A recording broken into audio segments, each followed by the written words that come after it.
માખણ ને મિશ્રી મારી રહી ગઈ ગોકુળમાં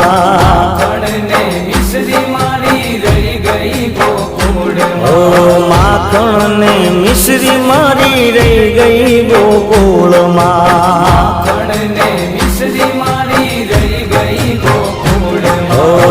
નંદલાલા ને માતા યશોદાજી સાંભળે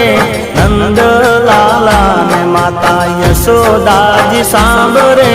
મમતાની મૂર્તિ મારી રહી ગઈ ગોકુળમાં